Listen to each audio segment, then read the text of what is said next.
السلام علیکم۔ اسلامی جمہوریہ پاکستان کے دستور میں آج جو ہمارا ٹاپک ہے وہ ہے کانسٹیٹیوشنل امینڈمنٹس یا دستوری ترامیم کا۔ اس سے پہلے ہم پاکستان کے تینوں دستور پڑھ چکے ہیں اور یہ دستوری ترامیم 1973 کے کانسٹیٹیوشن سے ریلیٹڈ ہے۔ ترامیم بیسکلی ترمیم کرنا، تبدیلی کرنے کو کہتے ہیں، کسی چیز کے اندر، کسی ٹیکسٹ کے اندر، لکھی ہوئی چیز، لکھے ہوئے مواد کے اندر تبدیلی لانا، اور خاص طور پر اس مواد سے ریلیٹڈ، اس ٹیکسٹ سے ریلیٹڈ جو کہ کسی کانسٹیٹیوشنل یا لیجسلیشن سے جس کا تعلق ہو، اس کے اندر تبدیلی لانے کو ہم ترمیم کہتے ہیں۔ اور یہ تبدیلی وقت اور حالات کی ضرورت کے مطابق لائی جا سکتی ہے۔ اس کے علاوہ کسی بھی ضرورت کے تحت، ملکی ضرورت بدلنے کے تحت، ملکی حالات کے ساتھ اس کو کمپیٹیبل کرنے کے لیے، آئین کو کمپیٹیبل کرنے کے لیے، اس کے ساتھ مطابقت پیدا کرنے کے لیے ترامیم کی جاتی ہیں۔ تو بیسیکلی ہم ترمیم کہتے ہیں تبدیلی کو، جو ہم کسی بھی مواد کے اندر جو لکھی ہوئی چیز ہوتی ہے، ٹیکسٹ ہوتا ہے، اس کے اندر لاتے ہیں، خاص طور پر وہ ٹیکسٹ جس کا تعلق کسی قانون سے یا آئین سے ہو۔ اس آئین یا قانون میں جو تبدیلی ہوتی ہے اس کو ہم ترمیم کہتے ہیں۔ تو 1973 کے آئین میں جو ترامیم ہوئی ہیں ابھی تک ٹوٹل وہ 20 ہیں، یعنی 20 ہیں۔ آپ کی بک میں 21 لکھی ہوئی ہیں۔ ایک جو تھی نا نواز شریف کے دور میں، 90s کے اس میں سٹارٹ میں، مڈ میں، سوری، تو وہ ترمیم بل تک رہی تھی، وہ پاس نہیں ہو سکا تھا۔ اس سے پہلے ہی نواز شریف کی جو گورنمنٹ تھی اس کو ٹرمینیٹ کر دیا گیا تھا، تو اس کو ہم ترمیم نہیں کہہ سکتے۔ ترمیم بیسکلی وہی ہوتی ہے جو پورے ایک پروسیس سے گزرتی ہے، بحث ہوتی ہے، اس کے اوپر اس کے پروز کونس کو ڈسکس کیا جاتا ہے، اس کے بعد جو پورا ایک پروسیجر ہوتا ہے کہ پھر وہ جو بھی آئین میں اگر درج ہے، جیسے 73 کے آئین میں ہے کہ قومی اسمبلی اور سینیٹ کی 2/3 اکثریت اسے پاس کرے گی، اس کے بعد پھر وہ اگر صوبوں سے ریلیٹڈ ہے تو صوبوں سے پاس ہوگا، ادروائز 2/3 اکثریت پاس کرنے کے بعد پھر صدر کے دستخطوں سے وہ ترمیم پاس ہوگی۔ تو جب وہ اس پروسیس سے گزر جاتی ہے اور اینڈ پہ اس کو اس کے اندر، آئین کے اندر اسے شامل کر لیا جاتا ہے، تب وہ ترمیم بنتی ہے، اور ایسا نہیں ہو سکا تھا اس کے ساتھ، تو اس کے 20 ترامیم ہیں۔ اچھا، ان ساری ترامیم میں جو سب سے زیادہ آپ نے چینلز پہ سنی ہوں گی، ٹی وی چینلز کی ڈسکشنز میں اکثر سنی ہوں گی، یا ٹاک شوز وغیرہ میں آپ سنتے ہیں، کچھ تو یہ شروع ہی ہیں، جو ترمیم نمبر 2 ہے۔ اس کے علاوہ 8ویں ترمیم آپ نے بہت سنا ہوگا، 17ویں ترمیم، 18ویں ترمیم اور 58(2)B۔ یہ ساری چیزیں آگے میں آپ کو ساتھ ساتھ ڈسکس کرتی جاؤں گی کہ 58(2)B کیا ہے، 18ویں ترمیم کی کیا امپورٹنس ہے، 8ویں ترمیم کی کیا امپورٹنس ہے، اور یہ تبدیلیاں کس کس طرح ان جو ہیں، یہ جو ترامیم جو میں نے آپ کو بھی بتائی ہیں، ان کے علاوہ باقی جو ترامیم تھی وہ وہی کی گئیں جو وقت اور ضرورت کے ساتھ حالات کے مطابقت دینے کے لیے اس کے آئین کے اندر کی گئیں، اور صرف کچھ ایسی ہیں جو بہت زیادہ امپورٹنس کی حامل ہیں، یا ابھی تک ان کو آپ کہہ لیں کہ انڈر ڈسکشن رہتی ہیں کہ ان کو ویلیڈیٹ کرنا چاہیے، ان کو ختم کر دینا چاہیے، کانفسکیٹ کر دینا چاہیے۔ تو سب سے پہلی جو ترمیم پاکستان کے آئین میں کی گئی، آپ کو جب میں نے مشرقی پاکستان کی علیحدگی کا پڑھایا تھا اور 73 کا کانسٹیٹیوشن، تو اس میں نے آپ کو بتایا تھا کہ وفاق میں مشرقی پاکستان کو بھی شامل کیا گیا تھا کہ اس کے بغاوت کے ساتھ ختم ہوں گے تو پاکستان کے وفاق کا حصہ ہوگا۔ لیکن پھر 1974 میں پاکستان نے بنگلہ دیش کو بحیثیت ایک آزاد ریاست کے تسلیم کر لیا، تو پھر اس کی ضرورت نہیں رہی۔ اس لیے پہلی ترمیم جو کی گئی وہ پاکستان کے مشرقی حصے کی علیحدگی اور مملکت کا، پاکستانی مملکت کا علاقہ ہونے کا جو اس کے ساتھ ٹائٹل تھا، وہ اس سے ختم کر دیا گیا۔ اس کے علاوہ پارلیمنٹ کے اجلاسوں کے لیے ٹوٹل جو دن تھے ان کا تعین کیا گیا کہ کل کتنے دن تک پارلیمنٹ کا اجلاس ہوا ہوگا سال میں کم از کم۔ اس کے علاوہ سیاسی جماعتوں کے بارے میں جو قواعد و ضوابط تھے وہ طے کیے گئے۔ یہ تھی اس کی پہلی ترمیم۔ اس کے بعد جو سیکنڈ ترمیم ہے، جو آپ کہہ لیں کہ پاکستان کی کانسٹیٹیوشنل ہسٹری میں ایک بہت امپورٹنس رکھتی ہے، وہ ہے مسلمان کی تعریف اور احمدیوں کو غیر مسلم اقلیت قرار دینا۔ یہ بیسکلی ترامیم ہے، اور میں نے آپ کو یہ کانسٹیٹیوشن کی جو تھیں خصوصیات تھیں، اس میں بھی میں نے آپ کو بتایا تھا کہ اس میں آپ ایڈ کر سکتے ہیں، کیونکہ یہ بیسک اور شروع کی تھیں ترامیم تھیں، اور ذوالفقار علی بھٹو نے یہ میرے خیال پہلے 11 منتھس میں ہی کر لی تھی کہ مسلمان کی تعریف، اس کا مطلب تعریف کا مطلب یہ نہیں ہوگا یہاں پہ کہ مسلمان اچھی قوم ہے یا مسلمانوں کی تعریف ہے، بلکہ تعریف کا یہاں پہ مطلب ہوگا مسلمان کی ڈیفینیشن، مسلمان کا تعارف کہ ہم اس مسلمان کس کو کہیں گے۔ تو آئین کی روح سے ہر وہ شخص غیر مسلم ہے جو اللہ کی وحدانیت اور نبی پاک صلی اللہ علیہ وآلہ وسلم کو آخری نبی نہیں مانتا۔ تو اس طرح مسلمان کی تعریف یہ کی گئی کہ ہر وہ شخص مسلمان ہوگا جو اللہ تعالیٰ کی وحدانیت پر اور رسول کریم صلی اللہ علیہ وآلہ وسلم کو اللہ کا آخری نبی اور آخری رسول مانے گا، وہ مسلمان ہوگا۔ اور اس بات کے طے کیے جانے سے ترمیم کے تحت، سیکنڈ ترمیم کے تحت ہی پھر جو احمدی ہے کمیونٹی وہ غیر مسلم ہو گئی تھی۔ اس سے پہلے احمدیوں کو ایک فرقہ کہا جاتا تھا یا فرقہ سمجھا جاتا تھا، حالانکہ وہ غیر مسلم تھے، لیکن آئینی لحاظ سے وہ ایک فرقے کی حیثیت رکھتے تھے، لیکن اس طرح سے احمدی ایک الگ جماعت بن گئے، ایک الگ کمیونٹی بن گئی، اور وہ غیر مسلم ہو گئے ہیں پاکستان کے آئین کے مطابق۔ اور کیونکہ احمدی رسول پاک صلی اللہ علیہ وسلم کو نبی تو مانتے ہیں، لیکن آخری نبی آخری رسول نہیں مانتے، تو اس لیے وہ غیر مسلم اقلیت قرار دیے گئے۔ اس کے بعد تیسری ترمیم تھی وہ ہنگامی حالات کے نفاذ کے متعلق تھی، کہ ہنگامی حالات کن کن حالات میں مرکز صوبائی علاقوں میں یا کچھ علاقوں میں ایمرجنسی کا نفاذ کر سکتا ہے۔ اس کے علاوہ امتناعی نظر بندی، امتناعی نظر بندی کا مطلب یہ ہے کہ کسی شخص کو اس کو کسی خاص شخص، جیسے ڈاکٹر قدیر خان کا آپ کو پتہ ہوگا کہ ان کو نظر بند ہی ہوتا ہے کہ آپ گورنمنٹ کو انفارم کے بغیر، پرائر پرمیشن کے بغیر باہر نہیں جا سکتے، کنٹری سے باہر نہیں جا سکتے، اپنی علاقے سے باہر نہیں جا سکتے، اور بہت خاص حالات میں گھر سے باہر بھی نہیں جا سکتے۔ یا آپ کی جو گھر سے باہر کا مطلب یہ نہیں ہوگا کہ آپ واک کے لیے نہیں جا سکتے یا گروسری کے لیے نہیں جا سکتے، اس کا مطلب ہوتا ہے کہ آپ بہت زیادہ موومنٹ آپ نہیں کر سکتے۔ اگر آپ کی جان کو خطرہ ہے یا آپ کی کوئی بھی ایسی آپ کے پاس کوئی ملک قوم کا کوئی راز ہے اور حکومت سمجھتی ہے، تو پھر ایسا ہوتا ہے کہ ایون بہت سخت حالات میں گھر سے باہر نکلنے پر پابندی لگائی جاتی ہے۔ تو یہ جو اس سے ریلیٹڈ جتنے بھی نظر بندی کے جتنے قوانین تھے ان کے اندر تبدیلی کی گئی۔ اس کے علاوہ قومی اسمبلی میں اقلیتوں کی نشستوں میں اضافہ، امتناعی پھر جو ترمیم نمبر 4 تھی اس میں پھر دوبارہ اس کے اصولوں میں تبدیلی کی گئی امتناعی نظر بندی کے۔ پھر ترمیم نمبر 5 میں صوبائی گورنروں کا تقرر اور میعاد عہدہ مقرر کیے گئے۔ پھر سپریم کورٹ کے چیف جسٹس کے عہدے کی میعاد اور ریٹائرمنٹ کی شرائط، پھر ہائی کورٹ کے چیف جسٹس اور عہدے کی میعاد اور ریٹائرمنٹ کی شرائط، پھر امتناعی نظر بندی کے حوالے سے ہائی کورٹ کے اختیارات میں کمی، ہائی کورٹ کے ججز کی تبدیلی، میعاد عہدہ اور ریٹائرمنٹ کے اصولوں میں تبدیلی، عدلیہ اور مکنہ میں علیحدگی پیدا کرنے کے لیے میعاد میں اضافہ۔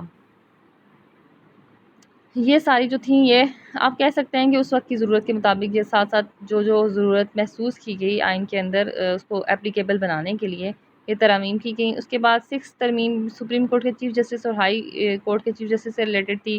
ان کی ریٹائرمنٹ کی عمر میں تبدیلی کی گئی۔ پھر جو 7 تھی ترمیم نمبر 7، استصواب رائے کے انعقاد کے بارے میں صدر کے اختیارات، استصواب رائے کا طریقہ کار۔ اب یہ زمانہ آتا ہے، یہاں سے تھوڑا یہ ٹوسٹ ہے کہ یہ 7ویں 8ویں ترمیم یہ ہیں ضیاء الحق کے زمانے کے، جب ضیاء الحق نے پاکستان میں مارشل لا نافذ کیا تھا 73 کے آئین کے بعد 77 میں، تو اس نے پھر ریفرینڈم کا انعقاد کروایا اور ریفرینڈم سے ریلیٹڈ جو قوانین تھے وہ آئین میں ایڈ کروائے۔ اس کے علاوہ ہائی کورٹ کے اختیارات میں کمی کر دی گئی، فوجی کارروائی پر کورٹ کا اثر ختم کر دیا گیا۔ پھر 8ویں ترمیم جو جس کے بارے میں آپ بہت زیادہ اگر آپ ٹاک شوز وغیرہ سنتے ہیں تو اس میں آپ نے سنا ہوگا، 8ویں ترمیم بیسیکلی ضیاء الحق کے دور میں کی گئی تھی، اور میں نے آپ کو پچھلے میرے لیکچرز میں آپ سن چکے ہیں کہ جب بھی کسی فوجی حکمران نے حکومت کو سنبھالا ہے اور اس کا دل نہیں ہوتا کہ وہ آئین کو بحال کرے یا آئینی نظام یا جمہوری نظام رائج کرے، کیونکہ اس میں پھر اسے اختیارات عوامی نمائندوں کو دینا پڑتے ہیں، تو وہ ضرور اپنی جو پوزیشن ہے اس کو سیکیور کرنے کے لیے کچھ نہ کچھ اپنے لیے بندوبست کرتا ہے۔ تو اس نے بھی ضیاء الحق نے بھی اپنی پوزیشن کو سیکیور کرنے کے لیے کیا کیا کہ وزیر اعظم کے اختیارات میں کمی کر دی۔ ظاہر ہے پاکستان میں پارلیمنٹیرین فارم آف گورنمنٹ تھا، جب الیکشن ہوتے جس کا اس نے وعدہ کیا تھا کہ میں حکومت آتے ہی 3 ماہ کے اندر اندر الیکشن کروا دوں گا، تو اس نے ایسا نہیں کروایا سالوں تک، اور 4-5 سال بعد پھر جب اس نے آئین کو بحال کیا تو پھر اس نے ساتھ ہی آئین میں تبدیلی یہ کی کہ صدر اور وزیر اعظم کے اختیارات میں توازن پیدا کیا۔ اب توازن کا مطلب یہ تھا کہ وزیر اعظم جو تھا پہلے تو وہ تھا حکومت کا سربراہ، لیکن اس کے بعد وہ صدر کے ایڈوائزر کی حیثیت اختیار کر گیا۔ وہ آگے آپ دیکھیں گے کہ وہ صدر کے پاس اختیار تھا کہ وزیر اعظم اور جو پارلیمنٹ ہے اسے کسی بھی وقت برخاست کر سکتا تھا، جو وزیر اعظم کی کابینہ کے افراد تھے ان کی حتمی منظوری صدر دیتا تھا، اور صدر کو پاس یہ بھی اختیار تھا کہ وزیر اعظم کو نامزد کر سکے۔ اکثریتی پارٹی کا لیڈر وہ ضروری ہوتا ہے پارلیمانی نظام میں، لیکن یہاں پر صدر کی منظوری ضروری تھی، اس کی نامزدگی۔ اچھا، اس کے بعد سینٹ کے ارکان میں اضافہ کیا گیا، پارلیمنٹ کے اختیارات میں اضافہ کیا گیا، گورنر صوبائی وزارت کی تشکیل نو نے مرکزی نظام سے ہم آہنگ۔ اب یہاں مرکزی نظام سے ہم آہنگی کا مطلب یہ ہے کہ مرکزی سطح پر اگر صدر کے اختیارات بڑھے ہیں تو پھر صوبائی سطح پر گورنر کے بڑھ گئے، اور پھر گورنر نے جیسے مرکزی سطح پر وزیر اعظم اس کے ایڈوائزر کی حیثیت اختیار کر گیا، تو یہاں پر جو صوبائی وزیر تھا وہ گورنر کے ایڈوائزر کی حیثیت اختیار کر گیا، وہ گورنر کی اس کے لیے کی مرضی ہوتی تھی، مطلب وہ اس کی خود نامزد کرتا تھا۔ اس کے بعد یہ اب 8ویں ترمیم ہے جو موسٹ امپورٹنٹ، آپ اس کو اس لحاظ سے کہہ سکتے ہیں کہ جو آئین کا ایک فلو جا رہا تھا پارلیمنٹرین فارم آف گورنمنٹ کو، وہ 8ویں ترمیم سے تھوڑا سا ٹلٹ کر گیا، چینج ہو گیا وہ۔ اس کے بعد ترمیم نمبر 9 میں قرآن و سنت کو سپریم لا قرار دیا گیا اور سود کے خاتمے کے لیے عملی اقدامات کا فیصلہ کیا گیا، لیکن یہ ابھی تک آپ دیکھ سکتے ہیں کہ پریکٹیکلی ایسا کچھ نہیں ہو سکا۔ اس کے بعد ترمیم نمبر 10، یہ ترمیم 1987 میں جنیجو کے دور میں کی گئی۔ جنیجو وزیر اعظم تھے اور یہ بھی ضیاء الحق کا ہی دور چل رہا ہے۔ اس ترمیم کے تحت سینٹ کے اجلاس کی کارروائی کا دورانیہ 160 دن، جو آپ نے شروع کی پہلی ترمیم میں پڑھا تھا کہ ان کا دورانیہ مقرر کیا گیا، 160 دن مقرر کیا گیا تھا، تو یہاں پر 130 دن یعنی 30 دن کم کر دیے گئے۔ اس کے بعد ترمیم نمبر 11 میں نواز شریف، یہ جس کے بارے میں نے آپ کو بالکل لیکچر کے سٹارٹ میں بتایا تھا کہ یہ ترمیم نہیں ہوگی، یہ ترمیمی بل تھا، ترمیم نمبر 11 نے اسے کہیں۔ بس یہاں پہ اس کا یہ ہے کہ یہ سینٹ میں منظور کر لیا، قومی اسمبلی میں یہ پیش نہیں کیا جا سکا کیونکہ اس سے پہلے نواز شریف کی حکومت برطرف کر دی گئی، اور یہ بل تھا شریعت بل۔ یہ بھی بڑے امپورٹنس رکھتا ہے پاکستان کی تاریخ میں، نواز شریف کی حکومت کا ایک اگر یہ پاس ہو جاتا تو بڑا کارنامہ تھا، لیکن یہ پاس نہیں ہو سکا، اس سے پہلے ہی حکومت برطرف کر دی گئی۔ اس کے بعد ترمیم نمبر 12، سپریم کورٹ اور ہائی کورٹ کے ججوں کی تنخواہوں میں اضافہ،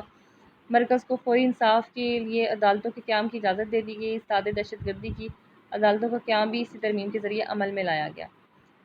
اب اس کے بعد ہے 13ویں ترمیم۔ 13ویں ترمیم ہوئی ہے 1997 میں، اس کو منظور کرتے ہوئے پارلیمنٹ نے 8ویں ترمیم کے بعض حصوں کو دستور سے نکال دیا۔ اب یہ وہ دور ہے جب دوبارہ سے پارلیمانی نظام بحال ہو چکا تھا، آلموسٹ بحال ہوا تھا، لیکن پھر بھی بار بار جو پاکستان کی جو کانسٹیٹیوشن پولیٹیکل ہسٹری تھی، اس میں آپ دیکھیں اگر تو آپ کو پتہ چلے گا کہ بار بار وزیر اعظم 2 سال سے 2 سال نواز شریف کی حکومت رہی، وہ ہٹ جاتا، اس کو صدر ان کی حکومت برطرف کر دیتا، پھر بے نظیر رہیں، پھر نواز شریف رہے، پھر بے نظیر رہیں، اس طرح سے یعنی ان کی انٹرول سے 2 سال کی گورنمنٹس آئیں۔ تو اس چیز کو ختم کرنے کے لیے اور پارلیمانی نظام کی جو ریئل سول ہوتی ہے اس کو ریوائیو کرنے کے لیے ایسا کیا گیا کہ 8ویں ترمیم کے ان حصوں کو ختم کیا گیا کہ جن میں صدر کے اختیارات کو بڑھا دیا گیا تھا۔ تو اب 13ویں ترمیم بھی کس لیے امپورٹنس ہے کہ 13ویں ترمیم کے بعد دوبارہ پاکستان کا آئین تھا وہ نیم پارلیمانی سے یعنی سیمی پارلیمنٹیرین سے مکمل طور پر پارلیمنٹیرین فارم آف گورنمنٹ، پارلیمانی نظام بن گیا۔ ٹھیک ہے، تو اب 8ویں اور اس کے بعد 13ویں ترمیم، ان دونوں کا آپس میں لنک یاد رکھنا ہے آپ نے۔ اس کے بعد ہے ترمیم نمبر 14۔ اس ترمیم کی روح سے کسی رکن اسمبلی کو یہ حق نہیں تھا کہ وہ اپنی سیاسی وفاداری بدلے۔ اب یہ ہوتی ہے 3rd ایئر میں پڑھایا تھا میں نے آپ کو، فلور کراسنگ کہتے ہیں کہ پیسے لے کے پارٹی بدلنا، کسی ایسے وقت پہ اپنی پارٹی کا ساتھ چھوڑنا جبکہ پارٹی کو آپ کے ووٹ کی اشد ضرورت ہو کسی خاص بل کو پاس کروانے کے لیے، یا صرف پیسہ حاصل کرنے کے لیے، اپنی پارٹی کو بلیک میل کرنے کے لیے۔ تو یہ اس طرح سے جو فلور کراسنگ تھی اور ہارس ٹریڈنگ تھی اس کو کنٹرول کیا گیا، اس طرح کہ سیاسی وفاداریاں لوگ نہ بدل سکیں۔ اور جس طرح آپ ابھی دیکھیں پی ٹی آئی میں اچھے خاصے لوگ ہیں جو لیگی ہیں یا پیپلز پارٹی کے ہیں، تو اس طرح کی جو تھی چیز وہ آئین کے تحت اس ٹائم ختم کی گئی تھی،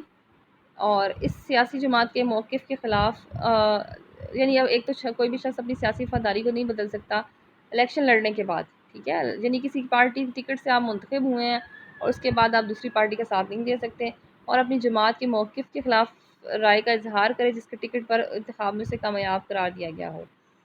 اس کے بعد ہے ترمیم نمبر 15۔ اس ترمیم کے لیے میں نواز شریف کے دوسرے دور میں حکومت میں یہ منظوری کے لیے قومی اسمبلی میں پیش کیا گیا، جسے 19 اکتوبر 1998 میں قومی اسمبلی نے منظور کر لیا، جبکہ سینٹ میں نہ بھیجا جا سکا۔ اور یہ ترمیمی بل بھی آئین کا حصہ نہیں بن سکا، اور اس ترمیمی بل کے تحت قرآن و سنت کو ملک کا سپریم لا درجہ دیا گیا تھا۔ اب یہ آپ کہہ لیں کہ کوئی ملک کی کانسٹیٹیوشنل ہسٹری میں آپ کہہ لیں پاکستان کی بدقسمتی تھی، یا جان بوجھ کے ایک خاص سازش کے 2 دفعہ یہ شریعت بل پاس ہوا، اور 1 دفعہ قومی اسمبلی میں پیش نہیں ہو سکا، اور 1 دفعہ سینٹ میں۔ اور اس کے بعد یہ تھا ترمیم نمبر 16۔ یہ ترمیم نواز شریف کے دور حکومت میں 27 جولائی 1999 کو پاس ہوئی اور آئین کا حصہ قرار پائی، اور اس کے ذریعے سرکاری ملازمتوں میں کوٹا سسٹم بحال کیا گیا۔ کوٹا سسٹم یہ ہوتا ہے جیسے صوبائی سطح پر یا اقلیتوں کے لیے، غیر مسلموں کے لیے، خواتین کے لیے کوئی خاص مخصوص کر دینا سیٹوں کا پورشنز۔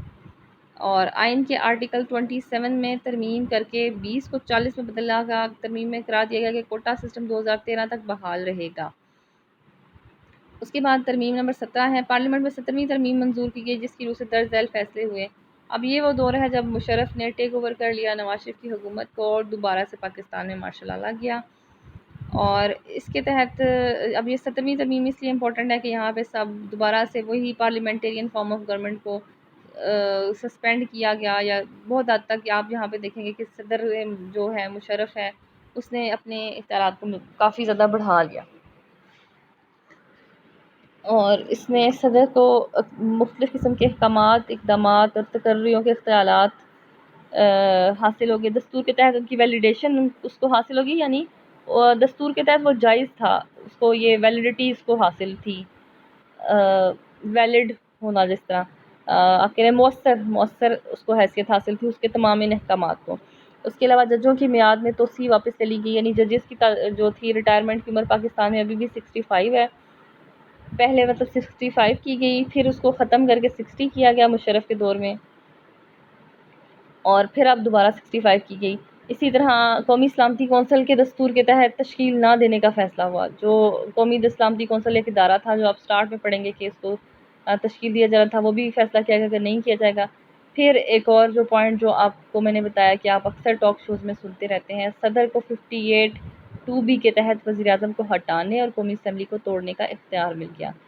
یہ 58(2)B کیا ہے؟ جو 8ویں ترمیم کے تحت ضیاء الحق نے صدر کے لیے پاس کروایا تھا کہ صدر کے پاس اختیار ہوگا کہ وزیر اعظم کو بھی ہٹا سکتا ہے جب چاہے،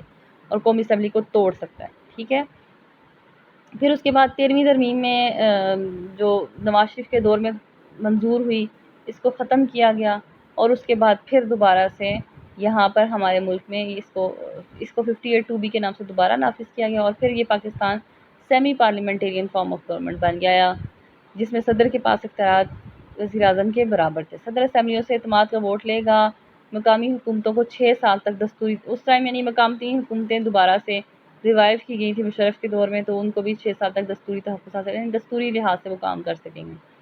اس کے بعد آتی ہے 18ویں ترمیم۔ اب یہ 18ویں ترمیم بھی 8ویں 13ویں ترمیم کی طرح، 17ویں ترمیم کی طرح 18ویں ترمیم بھی بڑی امپورٹنس رکھتی ہے پاکستانی کانسٹیٹیوشن میں۔ اس کی ایک شک میں آپ کو اس کے اندر کافی ساری اس کی شکیں ہیں، اس کی ایک شک میں آپ کو بتا چکی ہوں، جس کے تحت جو متصلہ امور تھے وہ تمام اختیارات صوبوں کو دے دیے گئے۔ تو یہ بیسکلی 18ویں ترمیم صوبائی خود مختاری سے ریلیٹڈ ہے۔ 18ویں ترمیم کا بل 1973 کے آئین کے 17 آرٹیکلز میں 102 ترامیم کے متعلق تھا، اور اس کو 2010 میں منظور کیا گیا۔ اس بل پر بھی جو آصف علی زرداری اس ٹائم کی صدر تھے، انہوں نے دستخط کیے، اور اس جو 18ویں ترمیم تھی، اس کے ایک تو میں نے بتایا کہ صوبائی خود مختاری میں اضافہ ہوا، اور دوسرا یہ کہ جو مشرف دور میں جو ہوا تھا نا 58(2)B کو نافذ کیا گیا تھا، 8ویں ترمیم جب ختم ہو گئی تھی 13ویں ترمیم کے ذریعے، تو دوبارہ سے اس کو ختم کیا گیا 58(2)B کو، یعنی صدر کا اختیار واپس لے لیا گیا کہ وہ قومی اسمبلی کو توڑ سکتا ہے یا وزیر اعظم کو اس کے عہدے سے ہٹا سکتا ہے۔ اس کے علاوہ یہ 2010 میں ہوا۔ 2010 سے پہلے جو خیبر پختونخوا ہے اس کا نام سرحد ہوتا تھا، تو صوبہ سرحد کا نام بدل کے صوبہ خیبر پختونخوا رکھا گیا۔ اس کے علاوہ اس بل کی بدولت جنرل ضیاء الحق اور جنرل مشرف کے دور میں آئین سے ماورا، یعنی آئین سے ماورا وہ اقدامات کیے گئے جن کا تعلق آئین سے نہیں تھا، وہ تمام اقدامات ختم کر دیے گئے۔ اس کے علاوہ صدر نے اپنے بہت سے اختیارات وزیر اعظم اور پاکستان اور پارلیمنٹ کو تفویض کیا، یعنی مکمل طور پر پارلیمانی نظام 18ویں ترمیم کے ذریعے بحال کیا گیا۔ وزیر اعظم اور وزیر اعلیٰ پر 2 دفعہ سے زائد مرتبہ منتخب ہونے پر ایک پابندی لگا دی تھی، جو اس میں 8ویں ترمیم میں وہ ختم کی گئی. سوری، یہ 8ویں ترمیم میں نہیں، یہ تھا مشرف کے دور میں، یہ 17ویں ترمیم میں تھی. تو یہ پابندی ختم کری گئی. اس کے علاوہ چیف آف سٹاف کمیٹی اور تینوں جو افواج کے سربراہ کے تقرر کے لیے صدر کو وزیر اعظم کے مشورے کا پابند بنایا گیا. نہیں، وزیر اعظم کا اختیار زیادہ بنایا گیا. اس میں سینٹ کے ارکان کی تعداد 100 سے بڑھا کر 104 کی گئی اور ہر صوبے سے ایک اقلیتی رکن بھی سینٹ میں شامل ہوا. صوبوں میں ایمرجنسی کا جو اختیار تھا جو صدر کے پاس تھا وہ ختم کیا گیا. صوبوں میں ایمرجنسی کے نفاذ کے لیے صوبائی اسمبلی سے قرارداد کو پاس کرانا ضروری قرار دیا گیا اور اس کی بل کی بدولت اسلام آباد ہائی کورٹ یعنی 2010 میں قائم ہوئی. اس سے پہلے اسلام آباد میں صرف سپریم کورٹ تھی. اس کے علاوہ وزیر اعظم جو تھا وہ چیف الیکشن کمشنر کی تقرری کے لیے کمیٹی کو بھیجے گا. آپ اس مزید آگے مطلب یہ آپ یہ کہہ سکتے ہیں کہ الیکشن کمیشن کا ایک ادارہ تھا، اس کے اختیارات بڑھا دیے گئے اور ایک الیکشن کمیشن کا آفس زیادہ آپ کہہ لیں کہ بہتر طریقے سے اس کے کام کے لیے اس کی ایفیشنسی کو بڑھانے کے لیے اقدامات کیے گئے. آئین کے تحت قومی اسمبلی کے لیے پارلیمانی کمیٹی کے لیے اسپیکر کی مدد سے ایک پارلیمانی کمیٹی بنائی جائے گی اور یہ جو پارلیمانی کمیٹی میں ضروری تھا کہ حکومتی جماعت اور جو اپوزیشن ہے دونوں سے 50-50% ارکان لیے جائیں. اس کے علاوہ 16 سال تک کے تمام بچوں کے لیے تعلیم کو لازمی قرار دیا گیا. قومی اسمبلی کے اور صوبائی اسمبلیوں کے کابینہ کے ارکان کی تعداد 11% سے یعنی ٹوٹل ارکان کے 11% سے زیادہ نہیں ہوگی، یہ بھی اس میں شامل تھا. یعنی ہماری نیشنل اسمبلی کے جتنے ممبرز ہیں ابھی 342 ہیں، تو جو ہماری کابینہ کے افراد ہیں وہ اس کا 11% سے ہوں یا اس سے زیادہ نہ ہوں. 11% یا اس سے کم ہو سکتے ہیں، اس سے زیادہ نہ ہوں. اٹارنی جنرل آف پاکستان کی پرائیویٹ پریکٹس ختم کر دی گئی. اب یہ اٹارنی جنرل کون ہوتا ہے؟ جو ملک کا جو قانونی مشیر ہوتا ہے ریاست کا، اور اس کے بارے میں ڈیٹیل میں آپ اگلے ٹاپک میں پڑھیں گے. اس کے بعد سپریم کورٹ، ہائی کورٹ اور فیڈرل کورٹس کے ججوں کی تقرری کے لیے جوڈیشل کمیشن کا قیام عمل میں لایا گیا اور اس کے اراکین کی تعداد 7 ہوگی اور یہ اراکین یعنی چیف جسٹس اور جتنے ججز ہیں ان کو اہلیت کی بنیاد پر جوڈیشل کمیشن ان کو سلیکٹ کرے گا. اور اہلیت یہی ہوتی ہے کہ کتنے سال کی پریکٹس ہونا ضروری ہے اور ہائی کورٹ یا اس کے لیے سپریم کورٹ میں وکیل یا ہائی کورٹ کا جج بننا ضروری ہے، مطلب وہ ساری قانونی شرائط کو پورا کرتا ہو اور سینیورٹی کو دیکھتے ہوئے. اور مطلب یہ ساری جو آگے ہے یہ سب اس کی جو تھے کہ اس کمیشن کے اندر کون کون شامل ہوگا: اٹارنی جنرل، وفاقی وزیر قانون، سپریم کورٹ کا چیف جسٹس اور ججز سپریم کورٹ کے وغیرہ. اس کے علاوہ جو اس میں اب انہوں نے اینڈ پہ وہ بات بتائی ہے جو میں آپ کو بتا چکی ہوں کہ 9ویں، 11ویں اور 15ویں ترمیم ابھی تک آئین کا حصہ نہیں بن سکی کیونکہ یہ مکمل طور پر یہ جو ترامیم تھی یہ ایوانوں سے منظور نہیں ہو سکی تھی. اس کے بعد آتی ہے 19ویں ترمیم. 18ویں ترمیم جو تھی وہ اس کے تحت 101 شقوں میں تبدیلی کی گئی تھی اور جو 19ویں ترمیم ہے بیسیکلی یہ آپ کہہ سکتے ہیں کہ ججز کے جو تعیناتی تھی اس سے ریلیٹڈ تھی کچھ، اور کچھ یہ جو فوجی سربراہان تھے ان کے دور میں کی جانے والے جتنے بھی متنازع ترامیم تھیں ان کو کچھ کو ہٹا دیا گیا اور کچھ کے اوپر اعتراضات کیے گئے. پھر دوبارہ سے اس کو سپریم کورٹ میں چیلنج کیا گیا تھا، دوبارہ وہ پھر پارلیمنٹ کے پاس بھیجے گئے اور پھر پارلیمنٹ کے میں سے اس کے اوپر مشورہ مانگا گیا. 3 ماہ کی مدت دی گئی اور پھر یہ 19ویں ترمیم کی گئی اور آخر میں یہ ترمیم منظور ہو گئی تھی آصف علی زرداری کے سائن سے ان کے دورے. بیسیکلی یہ ججز کی جو تقرری تھی اس سے ریلیٹڈ تھی، تو وہ جو جوڈیشل کمیشن تھا اس کو ہی ججز کی تقرری کے لیے قائم رہنے دیا گیا اور اس کی تعداد 2 سے بڑھا کر 4 کر دی گئی اور 2/3 اکثریت سے اس کی منظوری اور ججز کی تقرری کا جو طریقہ کار ہے سپریم کورٹ کی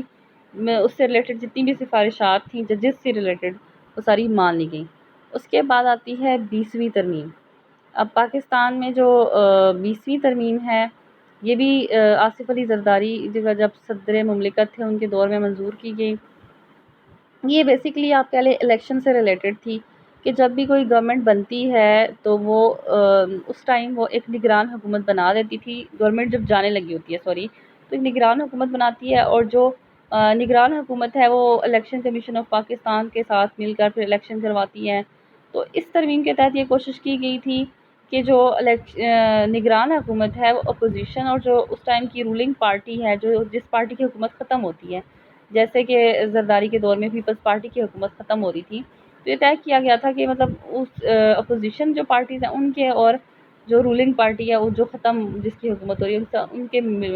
دونوں کے اتفاق رائے سے کوئی نگران حکومت قائم کی جائے، تاکہ آئندہ آنے والی جو حکومت ہے وہ الیکشن میں دھاندلی کا الزام نہ لگا سکے، جو کہ بہت لگایا جاتا تھا. لیکن اس کا ویسے رزلٹ الٹا آیا، کیونکہ 2013 میں جو ہمیں دھاندلی کے الزامات پی ٹی آئی نے لگائے اس سے پہلے کبھی مجھے یاد بھی نہیں ہے، لیکن اس سے پہلے مطلب آئی واز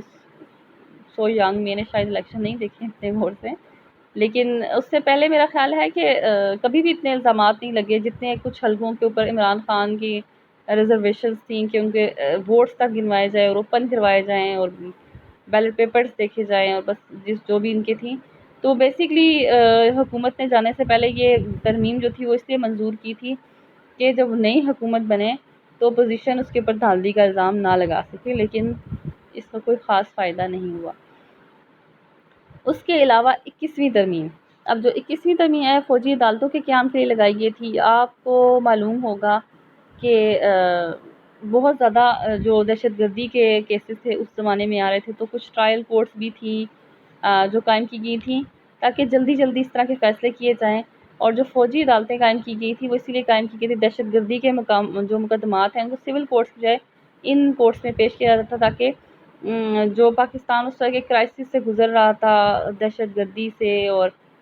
حملوں سے اور خودکش دھماکوں سے اور اس طرح کے جتنے بھی تھے، وہ سب اس کو کنٹرول کرنے کے لیے یہ آئین میں ترمیم کی گئی تھی. تاکہ